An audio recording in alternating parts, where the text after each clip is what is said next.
하나님에 대해서 말씀을 할 때 사랑과 공의를 같이 말씀합니다. 사랑의 하나님, 동시에 공의의 하나님. 다른 말로 하면 은혜와 진리, 다른 말로 하면 구원의 하나님, 심판의 하나님. 사랑과 은혜와 그다음에 구원은 같은 맥락이고, 그다음에 공의와 진리와 심판은 또 이제 같은 맥락입니다. 자, 사랑의 하나님이라는 것은 워낙 익숙하잖아요. 예수께서 자기가 세상을 떠나 아버지께로 돌아가실 때가 이른 줄 아시고 세상에는 자기 사람들을 사랑하시되 끝까지 사랑하시리라. 우리가 아직 연약할 때에 계약대로 그리스도께서 경건하지 않은 자를 위하여 죽으셨도다. 의인을 위하여 죽는 자가 쉽지 않고 선의를 위하여 용감히 죽는 자가 혹시 있거니와 우리가 아직 죄인 되었을 때에 그리스도께서 우리를 위하여 죽으심으로 하나님께서 우리에게 대한 자기의 사랑을 확증하셨느니라. 가장 유명한 구절은 요한복음 3장 16절이죠. 하나님이 세상을 이처럼 사랑하사 독생자를 주셨으니 이런 자를 믿는 자마다 멸망치 않고 영생을 얻게 하려 하심이니라. 누가 우리를 그리스도의 사랑에서 끊으려? 환난이나 곤고나 기근이나 적신이나 위험이나 칼이랴. 이런 말씀은 끝없이 나오죠. 사랑의 하나님이시죠. 근데 동시에 공의의 하나님이십니다. 진리의 하나님이십니다. 심판의 하나님이십니다. 여러분, 노아의 홍수 때요, 하나님이 심판을 행하시죠. 왜? 공의로 오시기 때문에, 진리이시기 때문에.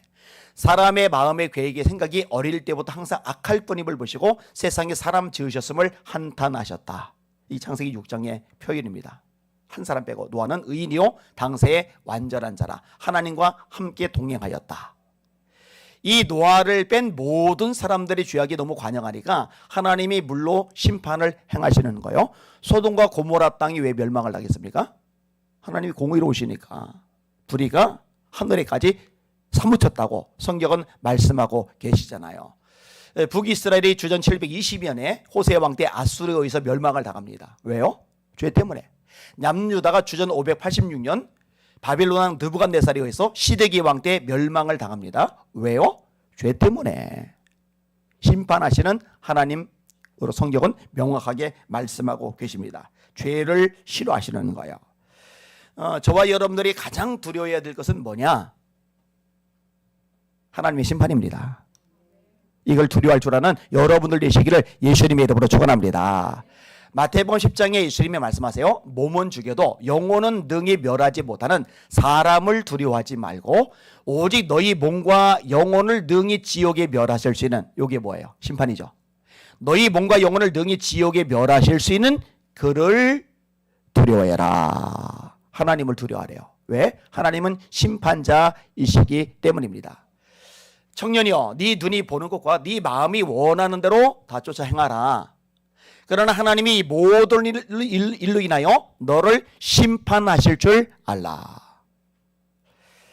종종 그런 생각을 해요. 한국 교회 안에서 말씀이 선포가 되는데 사랑의 말씀, 위로의 말씀, 격려의 말씀, 축복의 말씀, 소망의 말씀은 많아요. 그래도 근데 이 죄에 대해서 날카롭게 지적하는 말씀, 회개를 촉구하는 말씀, 심판의 말씀, 지옥에 대한 메시지들은 과연 얼마나 전해지고 있을까? 어떤 유명한 목사님이 그런 이야기를 했어요. 교회가 지옥에 대해서 더 많이 설교한다면 아마 많이 달라질 거라고. 그런데 현대인들이 지옥을 싫어해요. 심판을 싫어해요. 공의를 싫어해요. 진리를 싫어해요. 그냥 친구 같은 하나님, 두렵고 떨림으로 엎드려 경배해야 되며 그분이 심판을 두려워해야 될 하나님에 대해서는 부대끼는 거예요. 근데요, 성경을 읽어보세요. 창세기부터 계시록까지 심판에 대한 메시지가 얼마나 많이 있는지 모릅니다. 우리는 말씀을 있는 그대로 전해야 되고 말씀을 있는 그대로 받아들여야 됩니다. 그렇게 되시기를 예수님의 이름으로 축원합니다. 오늘 본문도 심판과 관련된 메시지입니다. 자, 고라는 레위 사람이에요. 레위 사람 중에 지도자입니다. 근데 가만히 보니까 모세가 부러운 거예요. 아론이 부러운 거예요. 나도 레위 지파인데 왜 아론만 제사장이 되어야 되는 거야? 왜 모세만 저렇게 높임을 받아야 되는 거야? 그래서요, 반란을 일으키는데 다단과 아비람과 온이라는 유력자들을 끌어들여요. 이것만 해도 세력이 만만치 않은데 그게 당하네요. 250명의 지휘관들, 족장들을 끌어들여요. 일반 사람들 말고 리더십을 가진, 영향력을 가진 족장급만 250명을 끌어들여요. 근데 참 놀랍죠. 그 250명이 고라한테 동조를 한 거예요. 어떻게 그게 가능할까? 가능합니다. 사람은 귀가 얇아요. 이런 다윗 왕이 그렇게 뛰어난데, 그렇게 위대한데, 그렇게 놀라운 하나님의 사람인데 압살롬이 4년 동안 공을 들이잖아요. 재판받으러 가는 사람 잡고서 왕께서 네 원통을, 네 원한을 풀어줄 사람을 아직 세우지 않으셨어. 내가 그런 위치가 되면은 네 원한 풀어줄게. 고마워서 절하려고 그러면 아유 그러지 마. 4년 동안 요 짓을 하니까 백성들의 민심이 전부 다 압살롬에게로 돌아갔다고 성경이 말씀하잖아요. 어떻게 그럴 수 있어? 예, 사람은 그럴 수 있습니다. 예수님의 은혜를 받았던 사람들, 사랑을 받았던 사람들, 치료를 받았던 사람들, 그리고 귀신에서 자유함을 얻었던 사람들, 그래서 예루살렘에 입성하실 때 호산나 찬송하리로다 다윗의 이름으로 오시는 이여 가장 높은 곳에서 호산나 하더니 군중들이 돌변해서 십자가에 못 박아라, 못 박아라. 여러분, 그 빌라도의 법정 앞에서 모였던 사람들 중에 예수님이 예루살렘 입성하실 때 종료주일 때 환호하던 사람은 한 명도 없었을까? 그러지는 않을 거예요. 그럼 그 중에 일부라도 아니야, 너를 이건 아니지, 예수님이 잘못한 게 뭔데 십자가에 못 박으래, 이건 아니지, 이렇게 나올 만한데 그 군중 심리의 선동에 휩쓸려 가지고 떼거지로다 예수를 십자가에 못 박아라. 그 목소리 때문에 빌라도가 굴복한 거잖아요. 빌라도는 원래 예수님 처벌하고 싶은 마음이 없었어요. 대야에다 물 떠놓고 손까지 씻는 쇼까지 버리잖아요. 이게 사람이란 말이죠. 자, 고라 주동자, 다단 아비람 온 역시 주동자, 그리고 250명의 족장들이 이 반기를 일으킨 거예요. 이래 하나님이 말씀하는 거예요. 20절 21절 여호와께서 모세와 아론에게 말씀하여 이르시되 너희는 이 회중에게서 떠나라. 내가 순식간에 그들을 멸하려 하노라. 여러분 질문할게요. 모세와 아론, 그 다음에 다단, 아비람, 온, 고라 250명의 족장, 어느 쪽이 세력이 많습니까? 고라 쪽이 세력이 많습니다. 그리고 이렇게 세력 불균형을 이뤘을 때가 한두 번이 아닙니다. 모세 갈아치우고 새로 장관을 세우고 애굽으로 돌아가자 이러잖아요. 모세를 쳐 죽이려고 때로 달려드는데 하나님이 영광이 나타나니까 손쓰지 못하던 장면도 우리가 종종 발견할 수가 있게 되거든요. 세력으로 따지면요, 모세가 10세일 때가 많아요. 근데 종종 이야기하지만 여러분, 세력이 누구 쪽이 크냐 이거는 하나도 중요하지 않고요, 하나님의 뜻이 누구에게 있느냐 이게 본질입니다. 할렐루야. 요거를 놓치면은 안 되는 거예요. 하나님의 뜻이 모세에게 있는 거예요. 지금 이제 민주주의 시대입니다. 민주주의의 꽃은 선거입니다. 선거의 핵심은 다수결입니다. 그래서요, 대통령 선거도, 국회의원 선거도, 시장, 구청장, 군수 선거도, 교육감 선거도 다수결입니다. 한 표라도 더 나오면은, 한 사람이라도 더 많으면은 더 나온 쪽, 더 많은 쪽이 당선이 되는 거예요.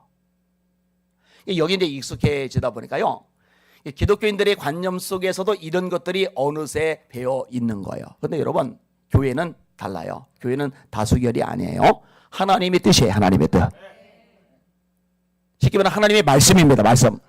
다수가 마음에 안 든다 하더라도 하나님의 말씀이면 아멘하고 순종해야 되는 거예요. 다수가 원한다더라도 하나님의 말씀이 안 된다고 브레이크를 거시면 멈춰 서야 되는 겁니다. 이게 제대로 될 필요가 있어요. 자, 하나님이 멸하시겠다고 말씀하시니까 모세가 또 끼어들어요. 이런 장면도 반복이 되죠. 22절 보세요. 그 두 사람이 엎드려 이르되 하나님이여 모든 육체의 생명이 하나님이여 한 사람이 범죄하였거늘 온 회중에게 진노하시나이까. 이 구절을 자세히 보면은요, 엉터리입니다. 자, 한 사람이 범죄한 게 아니죠. 다단, 아비람, 온이 끼어들었죠. 250명의 족장들이 끼어들었죠. 그 다음에 250명의 족장들이 각각 영향을 미치는 사람들도 다 이 반역의 무리 속에 끼어든 거예요. 이거 굉장히 많아요. 근데 모세가 뭐라고 이래요? 하나님, 한 사람이 범죄하지 않았습니까? 한 사람. 고라.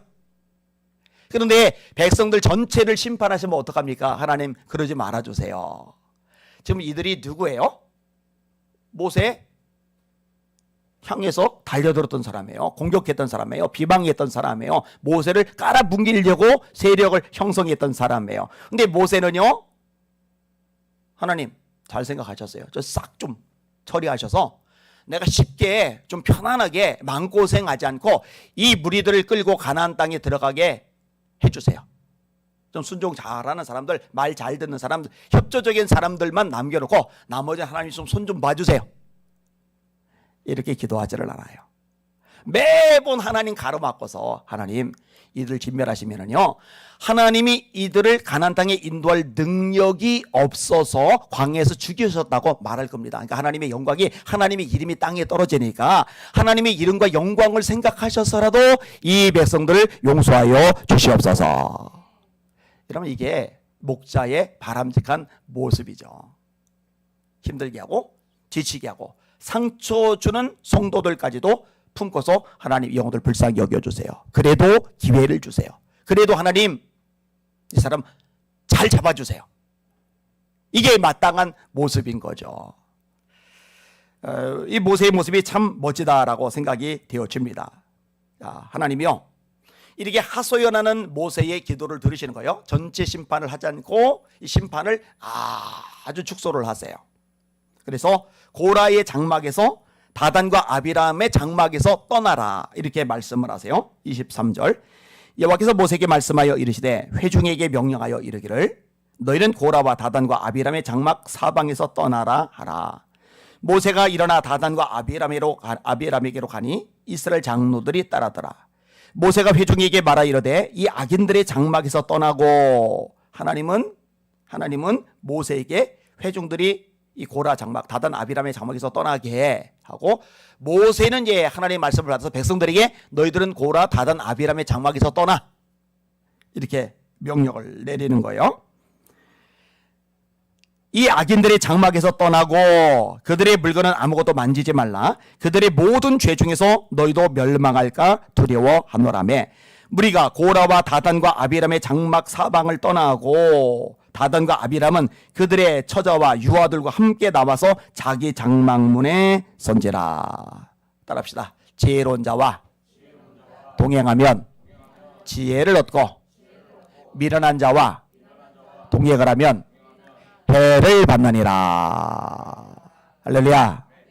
하나님을 거역하고 불순종하고 도전하고 말씀에서 떠나고 그러면은 아무리 이 사람 편에 붙으면 세력이 되겠다, 도움이 되겠다, 이익이 되겠다 싶더라도 절대로 함께 하시면 안 돼요. 망하는 거예요.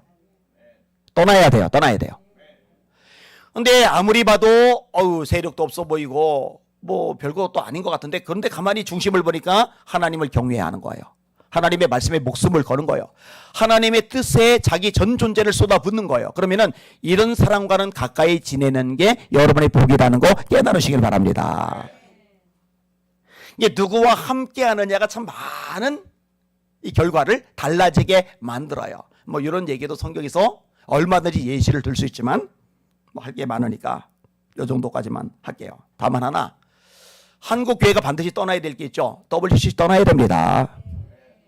NCC가 떠나야 됩니다. 저를 고소한다고 방송까지 CBS 방송 통해서 내보내놓고는 아직 소식이 없어요. 고소를 안 했는지. 아니 말씀에서 어긋났다 잘못됐다라고 비판을 하면은 아니다라고 반대로 논리적으로 설명을 하면 되지 뭘 엉뚱한 소리를 하는지 모르겠어요. 잘못된 거예요. 우리 교회 권사님 한 분이 지금 CBS하고 소송 중입니다. 사실은 이제 그 문제 때문에 저희 교회 찾아왔고 등록을 했고 열심히 지금 신앙생활을 하고 계세요. 변호사도 제가 연결을 해줘서 그 변호사님이 지금 일을 좀 잘 진행을 해주고 있어요. 이 CBS도 아주 고약해요. 차별금지법을 공개적으로 지지하는 방송이 CBS입니다. 그런데 같이 가고 있어요. 아까 얘기했잖아요. 하나님은 은혜의 하나님이신과 동시에 진리의 하나님이시다. 하나님은 사랑의 하나님이신과 동시에 공의의 하나님이시다. 하나님은 구원의 하나님이신과 동시에 심판의 하나님이시다. 악한 거 놔두면 안 돼요. 하나님 손대시거든요. 떠나야 됩니다. 근데 안 떠나고 있어요. 걱정이 많이 돼요. 자, 하나님이 이제 구체적으로 손을 대시는데요. 28절. 모세가 이르되 여호와께서 나를 보내사 이 모든 일을 행하게 하신 것이요 나의 임의로 함이 아닌 줄을 이 일로 말미암아 알리라. 곧 이 사람들이 죽음이 모든 사람과 같고 그들이 당하는 벌이 모든 사람이 당하는 벌과 같으면 여호와께서 나를 보내심이 아니거니와 만일 여호와께서 새 일을 행하사, 원래 이 새 일은 좋은 일, 긍정적인 일, 새 창조의 역사를 말할 때 보통 쓰여지는 표현인데 여기는 심판이에요. 새 일을 행하사 땅이 입을 열어 이 사람들과 그들의 모든 소유물을 삼켜 산채로 소홀에 빠지게 하시면 이 사람들이 과연 여호와를 멸시한 것인 줄을 너희가 알리라. 이게 선언하자마자 하나님이 손을 쓰시에요. 31절 33절 같이 읽을게요. 시작. 그가 이 모든 말을 마치자마자 그들이 섰던 땅바닥이 갈라지니라. 땅이 그 입을 열어 그들과 그들의 집과 고라에게 속한 모든 사람과 그들의 재물을 삼키매 그들과 그의 모든 재물이 산채로 소홀에 빠지며 땅이 그 위에 덮이니 그들이 회중 가운데서 망하니라. 아멘. 지진이 발생을 하는데 이 지진이요 전체적으로 일어난 지진이 아니라 아주 부분적으로 일어난 지진이에요. 모세가 있는 곳, 아론이 있는 곳, 나머지 백성들이 있는 곳은 아무렇지도 않고 이 고라 일당이 있는 곳만 갈라지면서 그들이 떨어지고 땅이 도로 덮여 버렸어요. 백성들이 두려워하죠. 그 주위에 있는 온 이스라엘이 그들의 부르짖음을 듣고 도망하여 이르되 땅이 우리를 삼킬까 두렵도다. 그러면은 이 고라에게 동조했던 250명의 영향력 있는 인물들, 이 족장들, 이 지휘관들은 어떻게 되었을까? 그 35절이죠. 여호와께로부터 불이 나와서 분향하는 250명을 불살랐더라. 하나님의 불이 그들을 태워 버리셨어요. 에이, 하나님 너무 심하시네. 너무 잔인하시네. 너무 무서우시네. 이런 반응을 왜 보이느냐? 사랑만 알았지 공의를 모르니까. 은혜만 알았지 진리를 모르니까. 구원만 알았지 심판을 모르니까. 성경 곳곳에서 얼마나 많이 이 양쪽이 나란히 언급이 되는데요. 제가 두고두고 말하지만 한국교회는요 사랑의 하나님 좋아요, 좋아. 그런데 두렵고 떨림으로 엎드려 경배해야 될 초월자 하나님, 전능의 하나님, 공의의 하나님에 대한 개념을 너무 잃어버렸어요. 하나님이 만만해요. 하나님이 우스워요. 하나님의 말씀을 어기는 것을 쉽게 생각을 해요. 그러니까 예배 시간에 하나님이 임재하시는 그 시간에 하나님 앞에 지금 내가 1대1로 마주하고 있는 그 시간에 전화 받으러 나가고 카톡 들여다보고 옆 사람하고 수다 떨고 일개 대통령하고 만나고 얘기할 때도 그딴 짓 못하는데 하나님 앞에서는요 얼마나 하나님이 우스운지 마음 뜻 정성 힘을 다해서 예배하는데 올인을 해야 되는데 딴짓들을 한단 말이에요. 이게 말씀의 기준이 잘못 들어가서 그래요. 여러분들은 사랑의 하나님 잘 암과 동시에 공의의 하나님도 잘 알고 그 앞에 엎드려 경배하는 믿음의 종들 되시기를 예수님의 이름으로 축원합니다. 아멘. 손 들고 합심하여 기도하겠습니다. 새벽에 좀 무거운 주제일 수 있지만 굉장히 중요한 주제입니다. 하나님 아버지, 제가 하나님 앞에 두렵고 떨림으로 서게 하여 주시옵소서. 여호와를 경외하게 하여 주시옵소서. 여호와를 경외하는 게 지혜의 근본인데 경외란 말이 두려움이거든요. 하나님을 두려워하는 거예요. 사람을 두려워하지 말고 하나님을 두려워하라고 예수님이 말씀하셨죠. 심판하시는 하나님을 두려워해라. 하나님을 두려워할 줄 아는 제가 되게 하시고 우리 자녀들을 그렇게 키워나가게 하여 주시옵소서. 한국교회가 하나님을 두려워하게 하여 주시옵소서. 말씀을 쉽게 함부로 어기지 말게 하시고 두렵고 떨림으로 말씀에 순종하는 한국교회 되게 하여 주시옵소서. 주여 세 번으로 합심하여 기도하십니다. 주여 주여 주여. 하나님 아버지 감사합니다. 찬양과 존귀와 영광과 경배 받으시길 원합니다. 몸은 죽여도 영혼은 능히 멸하지 못하는 사람을 두려워하지 말고 오직 너희 몸과 영혼을 능히 지옥에 멸하실 수 있는 그를 두려워해라. 하나님 아버지, 이사야가 영안이 열려 하나님의 보좌를 보았을 때, 천사들을 보았을 때, 천사들이 찬양 소리를 들었을 때 그는 하나님 앞에 두려워 떨었습니다. 바로다 나의 망하게 되었도다. 나는 입술이 부정한 사람이요 입술이 부정한 백성 중에 거하면서 만군의 여호와이신 왕을 배웠음이로다. 주님, 이게 마땅한 모습 아닙니까? 예수님의 말씀에 따라 깊은 데로 가서 그물을 내렸을 때 엄청난 고기를 잡았습니다. 그때 베드로가 예수님 앞에 엎드려 말합니다. 나를 떠나소서, 나는 죄인이로소이다. 맞습니다. 주님의 영광, 주님의 능력, 주님의 역사, 주님의 초월하심 앞에 맞닥뜨리면 누구라도 이사야처럼, 누구라도 베드로처럼 자신의 죄의 뇌를 깨닫고 엎드려 경배할 수밖에 없습니다. 주의 긍휼을 간청할 수밖에 없습니다. 주님이여, 주님이여, 제가 주님 앞에 서는 그날까지 하나님 아버지 간이 부은 모습으로 주님을 섬기지 않게 하여 주시옵소서. 겸손함으로, 두려움과 떨림으로 하나님의 보좌 앞에 나가게 하시고 하나님 임재 속에 들어가게 하시고 하나님의 말씀 앞에 서게 하여 주시길 바라나이다. 주님의 말씀을 두려움과 떨림으로 순종하게 하여 주시길 바라나이다. 죄를 가볍게 여기지 말게 하시길 바라나이다. 우리 예수님 말씀하십니다. 신라 망대가 무너져 치어 죽은 18사람, 그들의 죄가 보이는 줄 아느냐? 아니라 너희도 만일 회개하지 않으면 다 이와 같이 망하리라. 빌라도가 죽인 사람들, 그들의 죄가 보이는 줄 아느냐? 아니라 너희도 회개하지 않으면 다 이와 같이 망하리라. 주님 사랑과 긍휼이 많으신 예수님도 이 심판을, 회개할 때 심판을 분명하게 말씀하셨습니다. 우리 예수님처럼 한국의 강단마다 하나님의 말씀이 있는 그대로 선포되게 하여 주시옵소서. 말씀에 불타지 말게 하여 주시옵소서. 가감하지 말게 하여 주시옵소서. 있는 그대로 전하게 하여 주시옵소서.